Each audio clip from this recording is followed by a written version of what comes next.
There's growing concern that fracking could have an adverse impact on farming and food production in places like Rydale. On the day the Scottish Government announced an immediate ban on the controversial practice, campaigners in North Yorkshire said the arguments against it were growing. Our business correspondent Danny Hewson is at Kirby Misperton now. Danny.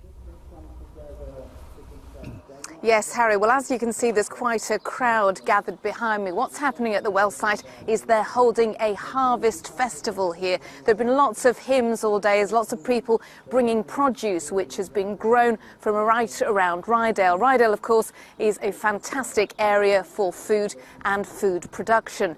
What's been happening today is, as they've been celebrating the news from Scotland, they've also been talking an awful lot about their concerns that what may happen on the well site behind me could impact on the food that is produced here.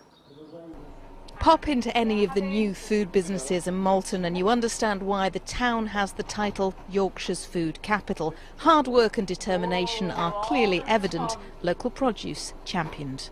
Food is the lifeblood of this town.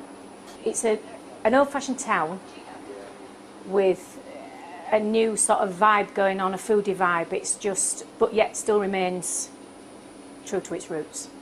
But some of those producers are worried that fracking could have a negative impact on Rydale's rural economy.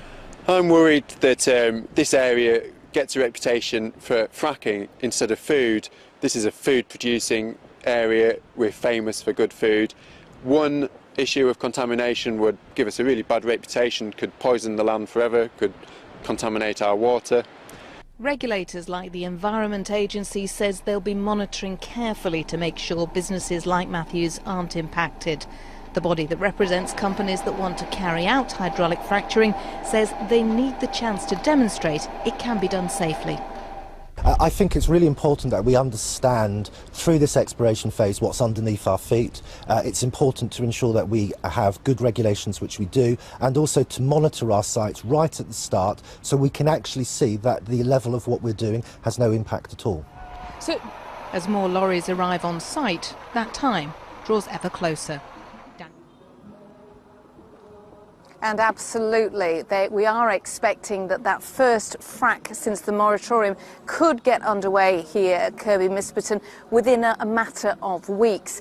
However, of course, what's happened in Scotland today has made many people here question whether or not fracking will also be banned in England in the coming months. And earlier today we had a visit from the co-leader of the Green Party, and he said he understood why people had concerns.